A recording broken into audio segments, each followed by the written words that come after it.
quand je t'ai connue, Dolores, tu étais une colombine qui peignait les toits de Milan. Puis tu t'es posée sur la Scala et tu es entrée dans le décor. Ta peinture est un théâtre à l'envers. Ce sont tes acteurs qui regardent le monde.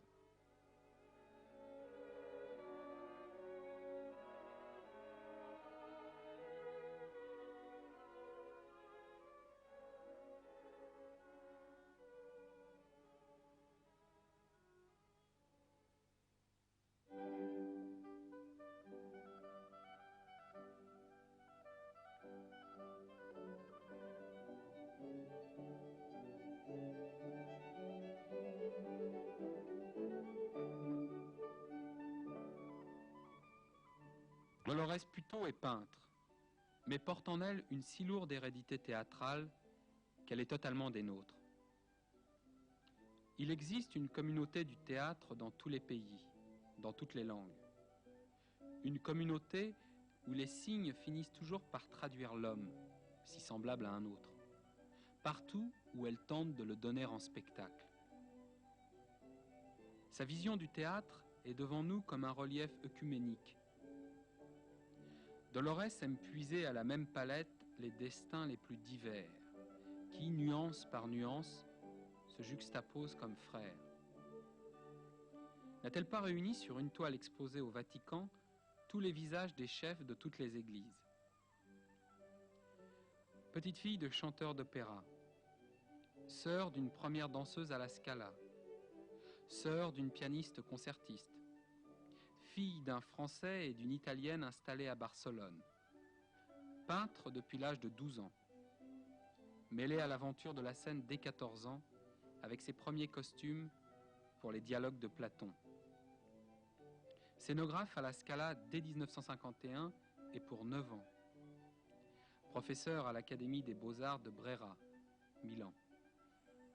Dolores Puto laisse vibrer la soie de ses pinceaux partout où l'homme bouge dans le sens du public, dans la direction de la salle, sachant que derrière toutes les quintes du monde, l'instant viendra de poser le masque, de quitter le langage de l'autre, de reprendre le sien, de défaire son chausson, de dégrafer son jabot, d'arracher sa moustache, sa barbe et ses fossiles, et dire tout simplement au machiniste: quel public!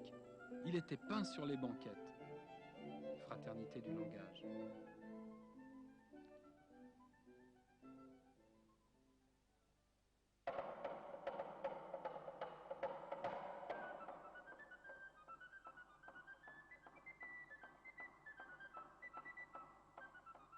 La Commedia dell'arte est avant tout histoire de vie.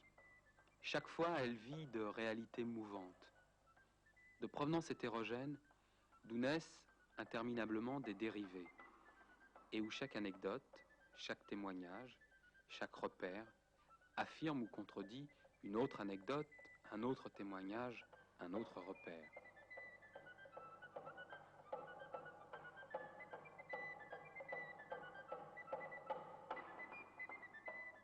Certains ont voulu faire dériver les masques directement de Atellanae, ville de la Campania, dont les acteurs, en 211 avant Jésus-Christ, commencèrent à amuser la plèbe avec des récits, des farces et des gags qui leur appartenaient, en se cachant le visage avec des masques grotesques.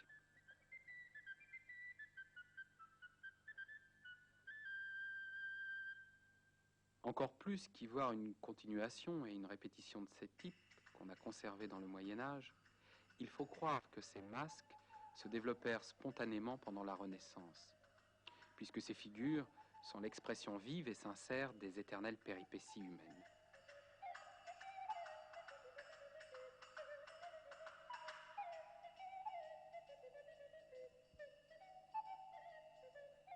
Pour cette nécessité de spontanéité, naquirent au début de 1500 les farces et les comédies populaires. Dans les comédies en patois émergea le Vénitien Angelo Beolco, dit le Ruzzante, acteur et en même temps écrivain.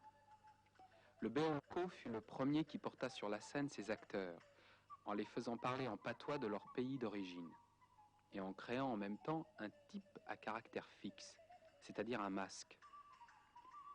Ce genre de théâtre est par les témoins indiqué de différentes manières comme commedia di strioni, commedia improvisa, commedia a braccio, commedia di Zani. Un lien entre ces formules subsiste. La commedia di strioni ou de Zani signifie tout simplement la comédie des acteurs, c'est-à-dire la comédie faite, représentée par des acteurs professionnels.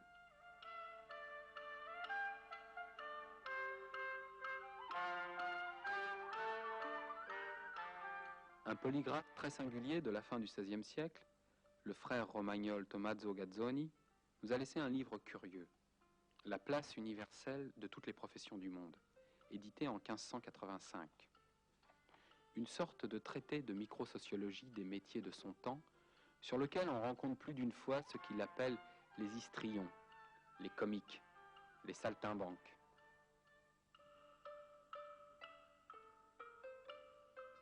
Donc, parmi les autres professions de ce temps, nous trouvons même l'art des comiques, l'art des acteurs.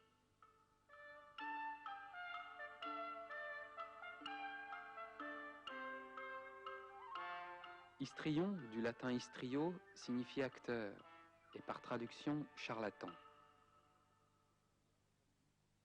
Le théâtre cultivé était pratiqué par des interprètes non professionnels, par des lettrés, par des académiciens, des courtisans ou des gentilshommes.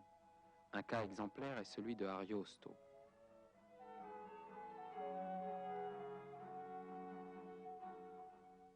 Le théâtre était l'église, la rue, la cour de la maison, le jardin, le salon, la place. Une conception avant tout mentale, un espace de la fantaisie. Nous pourrions dire que le théâtre des acteurs, en s'opposant à celui des hommes de lettres, était essentiellement la redécouverte des lois de la vitalité, de l'agilité et de la simplicité qui constituent le théâtre authentique.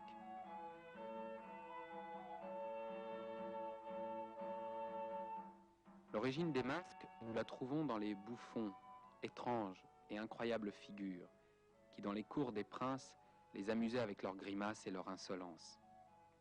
Parfois ils étaient engagés par des charlatans ou par des marchands de foire pour attirer le public. Les acrobaties vertigineuses, les coups de bâton et les farces grotesques étaient les moyens avec lesquels ces acteurs primitifs exprimaient leur art.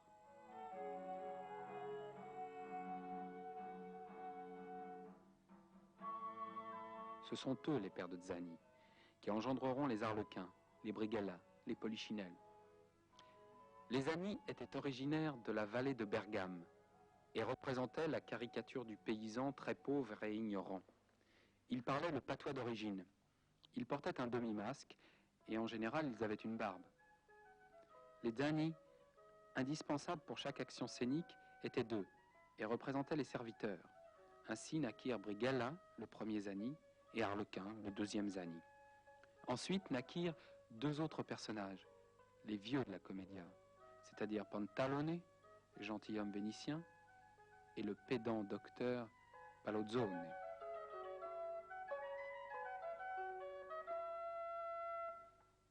Voilà ainsi formé le noyau de base de ce qui sera la commedia dell'arte. Les patrons, qui seront les Pantalone et les docteurs Palozzone, et les serviteurs, ou Zani, Brighella et Arlequin.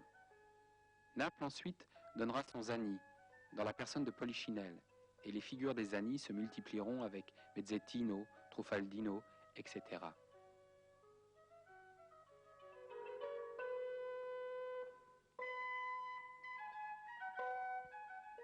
Le capitaine paraîtra ensuite, imitation du Miles Gloriosus de la comédie latine. Ses compagnies s'éparpillèrent dans toute la péninsule, sur des scènes improvisées, avec 4 planches en bois et 4 pendrillons, entourés de spectateurs de toute classe sociale.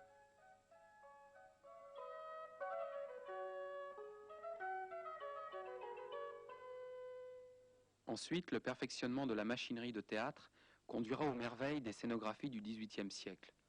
La Commedia dell'arte, dans son parcours glorieux entre la fin du XVIe et du XVIIe, est un spectacle varié et complet. Un théâtre auquel il fallait le maximum de vivacité, d'invention, de promptitude.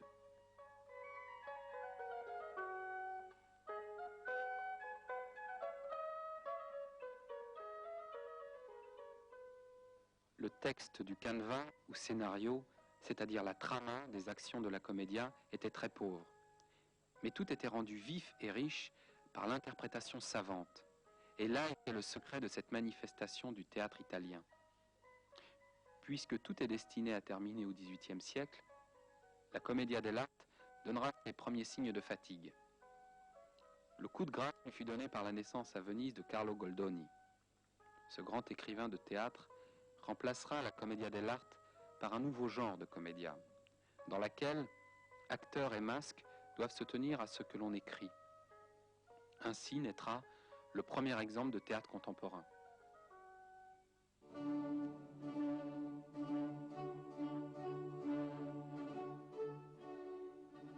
La Commedia dell'arte représente sans doute plus que le mélodrame le résultat spécifique de la forme baroque et du produit typique de la culture de contre-réforme.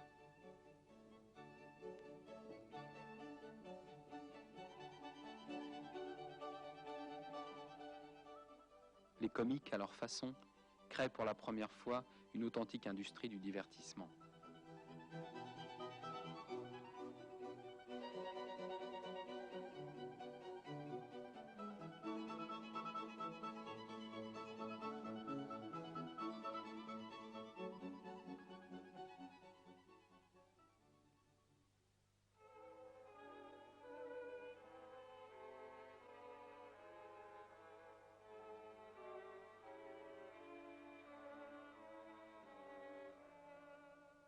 Pantalon. Tout habillée en rouge, c'est une vieille limace qui bave de désir pour un beau papillon.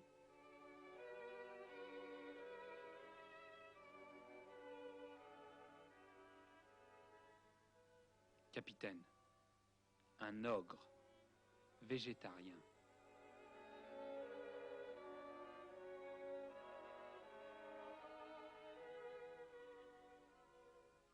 Arlequin. Un diable peint sur un vitrail.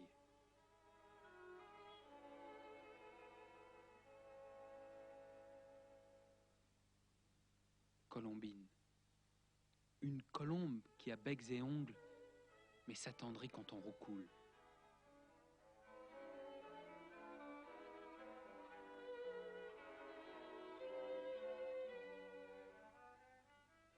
Pierrot.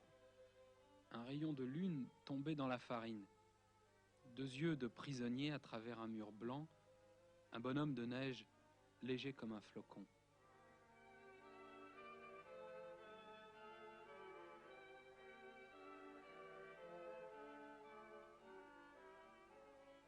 Brighella, le renard de la fable, doublé d'un musicien.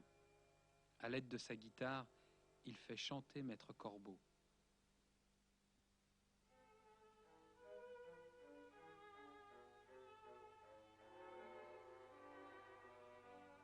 Scapin ou Brighella est une même personne, Almaviva et Figaro.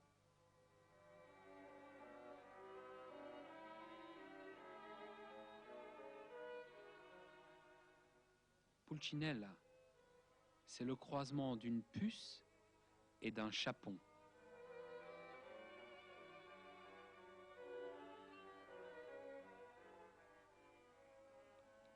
Polichinelle, querelleur et malotru, à force de rouler sa bosse, est devenu bossu.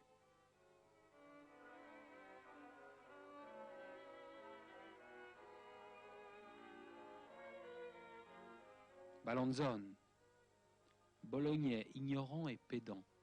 Il parle un latin de cuisine et il en met partout, comme du parmesan.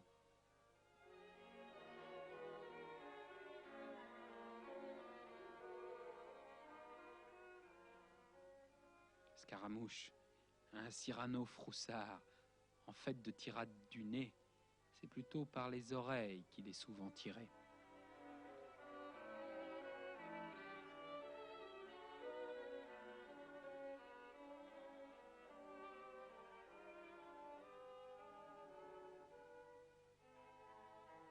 Vous dites que je porte un masque? Eh bien, vous vous trompez. Ce masque n'en est pas un. C'est une feuille qui s'est posée sur moi pendant que je dormais. C'est un lambeau de chair que l'on m'a greffé le jour où je suis tombé sur le nez. C'est un organe qui me fait vivre, une aile qui me fait voler. C'est mon point de rupture, mais c'est aussi la soudure qui tient, unit tous mes morceaux. C'est un papillon de nuit, endormi sur ma lampe, un chat qui miaule lorsque je m'enrhume, une tache, comme on en voit sur la lune. Ce cuir avec 2 trous, mais c'est ma vue perçante. C'est le radar qui me fait éviter les embûches et le sceau que le diable a laissé sur ma peau. Et vous l'appelez un masque? Ce n'est pas assez, et c'est trop.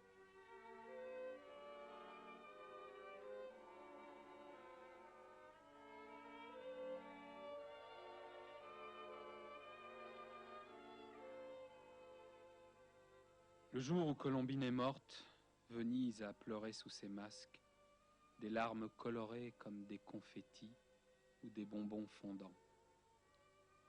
Le jour où Colombine est morte, Pantalon a versé des larmes rouges comme des gouttes de sang, et Pierrot des larmes noires qui ont fait des pâtés sur son visage blême.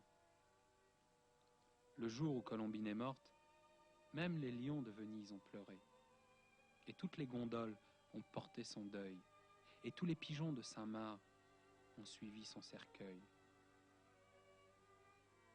Il pleuvait sur Venise ce jour-là.